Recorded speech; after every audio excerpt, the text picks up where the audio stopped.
بسم الله الرحمن الرحيم. الحمد لله رب العالمين، الصلاة والسلام على أشرف المرسلين نبينا محمد وعلى آله وصحبه أجمعين. ما بعد زخبركم حوات خبركنا حتى ملا علم تركوا. السلام عليكم ورحمة الله وبركاته. كمي لكم تمليسنا لنا كمي تخونوا دعنا دحنديكم سلامتا المغربياتي تفتيحه ناي فيسبوك اسر بيت نيره مالتي تفتيح له حجي ربي حجزنا ربي خب عين الناس كاب حسادات كاب صلاتي بعلو ربي حلونا بعلي حلونا ولا حنت خالنا ولا يلا انتيدا مخنياتو تي قالسنا كم تفلطوا نبزحت ادناقيصوم سلازخونه زي تتصبيو ነገር ስለዝኾነ ምቸም አለና እስካብ ሕጅ አለና خنطفيلهم مستسو አይጠፋናን አለና ቃለስ አለና ኣብ ህይወት አለና ምክንያቱ እቲ ወሃብን ገዳፍን ህይወት ፈጣሪ እዩ ኣብ ማዓልቱ ዝኣኸለ ሰብካ እንኳን ዶ ጦርነትስ ኣብ ዓራቱ ደቂሱን ይመውት ተዓንቂፉን ይመውት ሕሱር ዝኾነ ሞትን ይመውት ክቡር ዝኾነውን ሞት ይመውት ሰላም ኩልኩም ሰላም ብጣዕሚ ናፊቐኩም ወላኮ በቲ ሓደ ኣቱ ነይረ ግን ብዙሕ በዚ ስለ ትፈልጡኒ ወላ ተወረድኩስ ሓደ ይከውን ነይሩ ስለዚ ሰላም ክብለኩም ኢለ ኣቴ ሸር በሉ ለይ እቶም ፀላእተይ እውን ሕረር ይበሉ ምክንያቱ ፌስቡክ ሕጊ ናይ ባዕሉ እዩ ዝገብር ሓሰውቲ ስለ ዝበዝሖ እዩ ከምኡ ኮይኑ እምበር ኣነ ሕማቕ ተዛሪበ ይፈልጥን أنا حق سلزارب تحقق مراريا حقي مراريا حجي قال سكنت طوي بلنا ينرنا زغرمكم ابقال سوشيال ميديا متشملين ديو ما شاء الله تويتر አለው ክላብ ሃውስ አለው ተደሊኻ ኢንስታግራም አለው ኩሉ ነገር ስለዘሎ እቲ ሰብ ብኩሉ ይኻትረኽቦ በዚ ተዓፀው ወስተኻለ ሰብ ዘይትረኽቦ መስሎ ምን በሺ ኣብቲ ናይ ትዊተር ዝነጠፍናዮ ብዝኽልተ ወርሒ ክነግረኩም ኣይክእልን እየ ብጣዕሚ ጠቃሚ ዝኾነ ቃልሲና ጌርና ክንደይ ፀላእትና ሕፊርናዮም ምክንያቱ ናህና ሹም ሒዞም ናህና ምንነት ሒዞም ብመልሓስና እንዳተዛረቡ ኩሉ ቋንቋ ከም ተቐድሙ ሕጂ ዝበልኩኹም ብዓረብኛ ድዮም በአምሓርኛ ድዮም እንግሊዝኛ ድዮም ብምንታይ ሞ ምክነግረኩም ኣይክእልን እየ ብጣዕሚ ዝገርመኩም እቲ ናይ ፀላኢ ኣክቲቭ ዝገብርዎ ዘለው ናይ ግድንካ ተኸፊሎም እዮም ያ ድሕር ተኸፊልካ 24 ሰዓት ክሰርሕ ኣብ ፖስታ ገንዘብ እንዳመፀካ ዳ እንታይ ዳእሞዳ ምክንያቱ እዘይ ባህል ገንዘብ ባጀት ይወፅሎም ንዓቶም ነዞም መጣቃዕትን ነዞም ሰለይትን ማዓት ገንዘብ ይዝዋሃቦም 24 ሰዓት 24 ሰዓት ኣብቲ ፌስ ሒዞሞ ነቲ ትግራዋይ ከዳናግሩ ናብ ምንታይ ክወስድዎ ናፍትን ክወስድዎ ፅዕር ዘለዉ ነግረኩም ኣይክእልን እየ ትግራዋይ ግን ተስፋ ይገብር መቸም ድሕሪ ዝኩሉ ሽግር ነቂሕሎም ክኸውን ኣነ ዓብ ተስፋ ይስዩ ምክንያቱ ሓደ ኣክቲቪስት ወፅኦም ከም ዝበልኩም ተዛሪቦም ኣለው እቶም ምሳና ተቃለስቲ ዝበልናዮም ሰለይቲ ኮይኖም ተረኺቦም ኢሎምና ኣይ ለብዘበን ዛ ጦርነት እዚኣ መቸም ከምዛ መንፊት እያ ነፍየና ዘላ ኩላትና ናይ ኩሉ ማንነትን ናይ ኩሉ ሰብኣውነትን ናይ ኩሉ እንታይነትን ናይ ኩሉ ተሓሳስባን በቃ እቲ ፅሩይን ፅፉፍ ዝኾነ ተሓሳስባን እቲ ብጣዕሚ እንታይ ምክብለኩም ወዲ ሰብ እንበርከ ከምዚ ገይሩ ዶ ይሓስብ እንበርከ ከምዚ ኢልዶ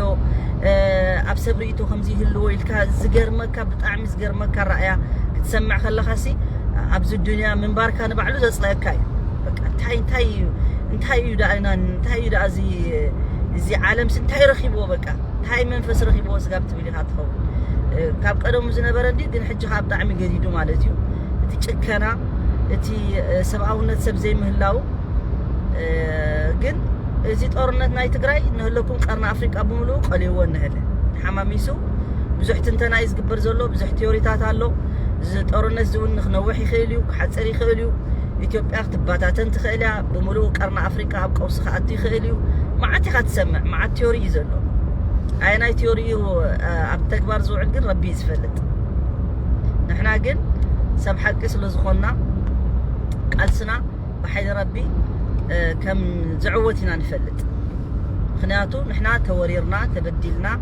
ተዘሊምና ሕጂ እውን ብውሽጥን ብደገን ኮይኖም ስጋብ ሕጂ ተስፋ ከይቆረፁ ዝገርመኩም ተስፋ ከይቆረፁ ስጋብ ሕጂ ለይትን ቀትርን በቃ ብምህላውና ሲ ዝሕርሮም ኣታዚኣቶም ሳለው ስጋብ ሕጂ ወያኔ ሕወሓት ዝብሉ ዝውዕሉ ሰባት በዓል ምን ከም ምዃኖም ከዓ ትፈልጥዎም ኢኹም ድሕሪ ሕጂ ብኮድ ኢና ንዛረብ ብዛዕባኦም ብኮድ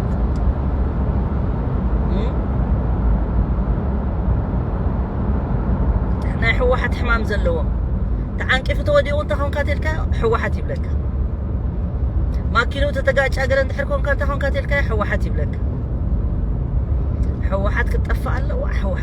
ኣለዋ 24 ሰዓት ናይ ምንታይ ሕወሓት ትጠፍእ ንዓኻትኩም ትሕጎሱ ሕወሓት ማለት ህዝቢ ትግራይ ማለት እዩ ፈቲኹም ፀሊእኹም ህላውነትና ማለት እዩ ሕወሓት ከዓ ንዓና ተቐርበና ተጋሩ ተቐርባ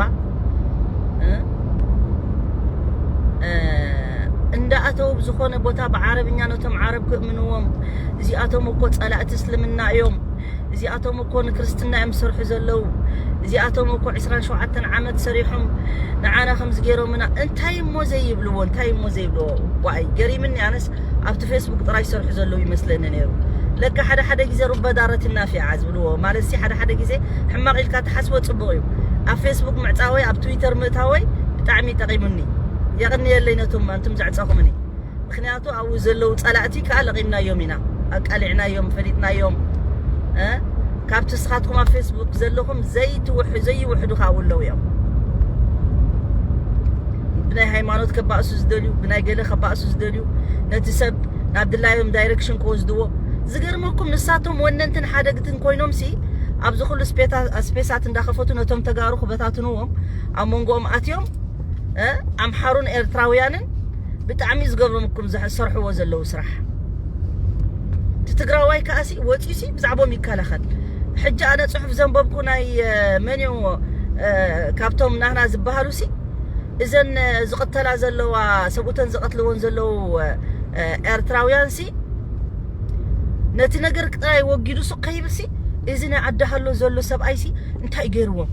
ዋ እሞ ብኤሮጳ መፂዶ ኸይዱ ኢሳያስ ቆተሉ ኢሉ ብሪሞት ሒዝዎም ይኸይድ ኣሎ እዩ ኣነ እኳ ትገርሙኒ ኢኹም ተጋሩ ክትከላኸሉ ንዓኣቶም ሲ ለሕ ትብሉ ንሳቶም ድማ ንዓኻትኩም ካልእ ክዛረቡ ብዛዕባኹም ይውዕሉ እዚኣቶም ተጋሩ ዘይሕሰቡ ተጋሩ በቃ ብጣዕሚ ዘሕፍሩኻ ተጋሩ ትግራዋይ ከምኡ ገይሩ ቀቲሉ ተስማዕ ነይሩ እንታይ ምበሉ ነይሮም ንሳቶም ስኻትኩም ግን ነቲ ምቕታሎም ከማናይሲ ኣብ ኤሮጳ ኮይኖም ኣብ ዴንማርክ ኮይኖም ኣብ ዓዲ እንግሊዝ ኮይኖም ዝቐተልዎን ደቂ ኣንስትዮስ ንዓኣቶም ሲ ክተመኽኒ ኢሎም ናብ ኢሳያስ ኢልኩም ክትስልብጥዎ ብጣዕሚ ውርደተኛታት ኢኹም ከም ኢልኩም ፅሑፍ ዘውረድኩም ዝረኣኹኹም ሰባት ሹም ብዘይ ምፅራሕ በዓል መን ከም ምዃኑ ትፈልጡ ኢኹም ውርደተኛታት ናይ ኤርትራውያን ክትከላኸሉ ዝገብርዎ ዘለው ብትግራይ ልክዕ ከም ዝገብርዎ ዘለው ትጭካኖኦም ዝገልጽ ክንዲ ምትዝራብኩም ሲ ኣብ ዓዳሃሎ ዘሎ ሰብኣይ ኣብ ዓዳሃሎ ይእትኹም ኢንሻአላህ ረብል ዓለሚን كتصرف هاي دليل نمبر متصرفكم نيرا نعخاتكم أنتم تقارئنا تبلو سخاتكم وردتنيا تاتسب تواردو تقراواي تحسروا تقراواي زي تخبروا نعدهم زي تخبروا مسأتهم تلحى حاسو توعلو نعاتهم تحقسوا زي تبلون زي تقبرون زي بالكم وردتنيا تات سخاتكم يكم سب تحسروا عد تحسروا هزب تحسروا السخايا سبيتخا ارتراوي تكوينا الكاسي نخالق سبك تحسر كنت تصقع مسأة سبيتخا حيسكا خي تايت بلنا أنا سخون سبأي كتلك خيدي سبأي كحيسك تتصقع خي تايت بلنا أنا عدن هزبن كنك تواردو بقى نحوم كتكالا خلو وعي أعوذ بالله بتعمي يزقرم ساتموكو سبكو يقوصركم من يوم بتعمل كم زنعقها خم تجارو ساتهم سي كم زنعقهم نقرأكم أي كلني أب كل بوتا أب كل أكتيفيتي زلوا ومسي نعقد زلوا نقرأكم أي كلن جن سخاتكم كبرتكم حلكم سوق كيتبلو عندنا خانا عاتهم سي فتيهم كاي يكونون السبعين تعلمون عنقول ده يبلو مني حنقولهم تقاطيرهم دي زخيت عد زلوس نبل دحان نمنكم كم كتبلكم تمنع عدس نبل صبو نمنكم زي اتم كني اب اوروبا اب امريكا اب قال دخونو انستي زحردون زلو بخرا كندي حد حما تكبار اكي تكبار لكم سينه تكبارهم سي باساس مخنياتكم غيرهم مساكين زي اتم مساكين اساس كو يزغلو خمس غيرهم ساتم داخل اسخاتكم كاب حلفكم تايدو خابتم نعا ساتم زبلو انت خونكم دخيكم ويانه انت خونكم زي تمهاركم ويانه انت خونكم زي بلكم ويانه زبلو اسخاتكم كاخمو زغو موناتكم كمان كيتبلو سنعوم تكالاخلو كم زغبر زلو ارتراويان كو اسياسيو كم زخون زلو ارتراويان اسياسيو واي اسياس قدرخي اسياس كلنا باسياس سب اسياس زغبرو اسياس يبحال اسياس زي غبرو كن سالكا كمزي ما مخنيتا ادغمو يتازبحال كم خون يبلون ينا بتعامي زحفرن خمسات كري خلخو علخم اب كل بوت علخم نقحو تغارو ندحر هلاونتكم كتكبو دليكم هلاونتكم تصنحو تدليكم نقحو فتاويكم من صلايكم من فلطو حجون غانا حجو انتي زحسبو انتي كم مهزو زلو سمعوا مالخنكم تግራይ هاجر كتكون يتخلينا تግራይ كوا كاب عالم حنا حجز سلتقبل زلا اي حتكون اساتمكم الى موصيم سي هاجر تግራይ نخيتخون صعر زلم نحنا هاجر نخون كلل نخون نفنجل نقبل انتاي اتوم ساتم ابنانا اتيوم زاربو تاي اتوم من يمثل هيبوم نساتم اتيومكم اثيوبيا بتنتنتن ابيلهم ما زلو ابز خنوتات زبصيحهم ما زلو اثيوبيا نساتم اتيوم دهننتنا ارتراي قواصاصرلو اسياسي قواصاصرلو سلام فقرن زي دليو حزبي زل عالم كاب قدمهم جميرهم تريوم اللهم حجي نز كل اثيوبياوي بتنتنتن اتيوم لزلو نحدحدو شجر وريدو تراديو تراديو فتح زخل شجر اندهال تهلوي نساتهم غنا اتيوم زكل حمس قبرو زلو رب العالمين جن كيدهم في نحرهم نابعتهم ربي ملسو بعلو قويتا سبحانه وتعالى كم تليتن قطرن اب كل بوتا خوينهم نعانا مسيلهم حسيوم نحنا من نت حيزهم حسيوم نعانا خخفو زوعلو زلو رب العالمين بعلو خاني يسلبطهم بعلو ربي يسلبطهم مخنياتو ازيوم يوم نتي ونلا نتي اب اثيوبيا زلون نحوحات كم تصلا حزب تግራይ كم تصلا سرحو وسراح يا محجي اتي وصيت نريو زلنا توصيت زراي زلو حجي اسيو تግራዋይ ግን ገና ይነቅحን አይተረዳም تግራዋይ ጋና ንዓቶም እንዳተሐለቀ ይዝውዕል ዘሎ ጋና አጸቢቆም አጽሪያ ቢሎም ስጋብ ዝውድኡኻ እንጭፍንጭ በልዎ እና እዞም ተዳቂሎም ዘለው ናይ ሽግር ንባዕሎም ከይፈትሑ ገገዝኦም ንኩሉ ሰብ ክህልቆ ዝደሊ ዘለው ስለዚ ሕጂውን ትግራዋይ كنقحلو كفلط توم انا سليتي ازبلهم زنبركو وچم كسل غيرم سليتي مخانم سلام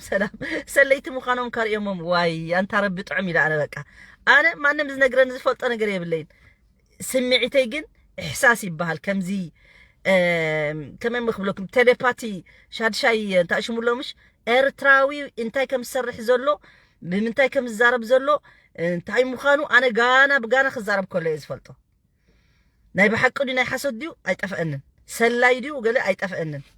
ولا ميت زي فلطكم اغاطامي توم زطرطرم سبات كوم خوينم يمصنحو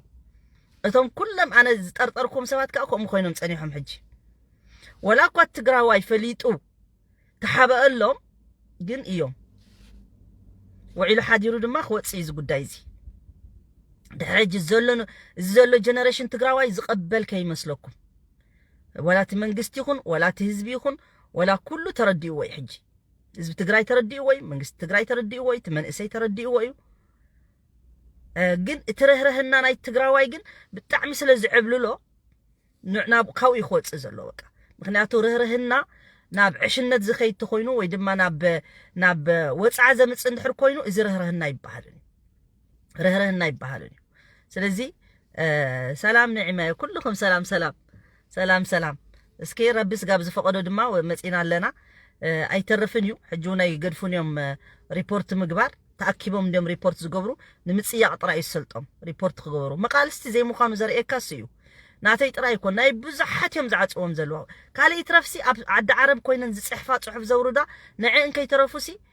መዓልቲ እዮም ዝዕጽውዎን መዓልቲ እዮም ዝጽውዎን ስለዚ ከመይ ቀንኹም ኣኼባ ኣለና ክኸይድ ናይ ሙስሊም ማሕበር ተጋሩ ናይ ሙስሊም ዓለም ለኸ ተጋሩ ኣለና ለማዓንቲ ኣኼባ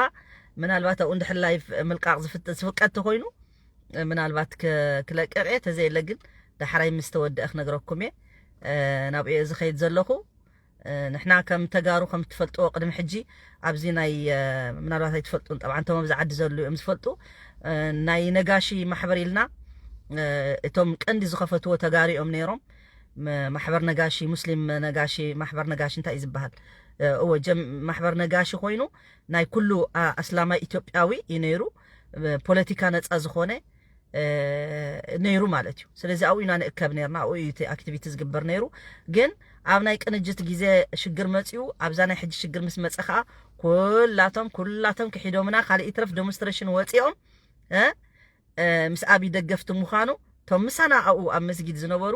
ርኢናዮም ሰሚዕና ብዛዕባኦም ማለት እዩ ስለዚ ንሕና ከም ተጋሩ ናይ ባዕልና ክንገብር ኣለና ኢልና ኢና ታሽሙ ኣለው ኣክቲቫት ሰርሑሉ ዘሎ ኣነኳ ከም ጋሻ ተዓዲመ እየ ዘለኹ ክዛረብ እየ ኣለኒ ስፒች ክገብር እየ ንእሽተይ ናይ ሓደ 20 ደቂቃ ስለዚ ብዛዕባ ሓድነት ዝብል ማለት እዩ ሓድነትና ኣገዳሲ ከም ምዃኑ ብዛዕባኡ ክዛረብ እየ ክብለኩም ደልየ ከይዱንጊ ከይደ ጽቡቕ መዓልቲ ዱዓ ግበሩ ለይ كيعصوني كيدهم في نحرهم اللهم اكفنيهم بما شئت وكيف ما شئت إلى جمير له يوتيوب عصيهم يمزلو يوتيوب كله يتعصيو نغركم بمعساب اتيسي يوتيوب اب يوتيوب كم تصكم يبل نيره لك زي فلطكم تعصوا كيد خورد الى تفتنقو سعصيهم منعوخا ريبورت يوم غيرهم ساتهم يوم እዚኦም ምቀኛታት ወይ ድማ ጸላእትና ናህና ጥፋት ዝሰርሑ ዘለው ሳቶም እዮም ስለዚ ኣለና ይኽብለኩም ደረ ኣጆና ኣለና ቃልሲ ክነውሕ ይኽእል እዩ ክሓፅር ይኽእል እዩ ረቢ ዝፈልጦ ግን ቀሊል ቃልሲ ከም ዘይኮነ ንሕና ሓደ ሓይሊ ከም ዘይንዋጋእ ዘለና ትፈልጥለኩም ካብ 12 ዓዲ ንላዕሊ ዓበይቲ ዓድታት ኣትዩንኦ ዘለዋ ጦርነት እዩ ከቢድ ጦርነት እዩ እዚ ኸማነይ ረቢ ሓጊዙና احواتنا نفعت كوينوم تي دي اف جاغانو كوينوم حزب تግራይ ጅግና ኮይኑ ኣብ ደገና ውሽጥ ስለዚ ቃለ ዘሎ ኢምበር ዝካል ጦርነት ኣይኮነ ብጣዕሚ ከቢድ እዩ እዚ ኩሉ ሓይሊ እሞና ሓደ መንግስቲ እዚ ኩሉ ሓገዝ ክግበረሉ ከሎ እዚ ኩሉ ባጀት ክወፅን ከሎ እቲ ሓደ ከኣን እዩ ኩሉ አንጻሩ ክኾነ ከሎ ቀሊል ኣይኮነን ድሓር ከ ኣብ ውሽጥና ኣትዮም ሲ ንሳቶም ሰለይቲ ንሳቶም ገደፍትን ሓደግትን ወነንትን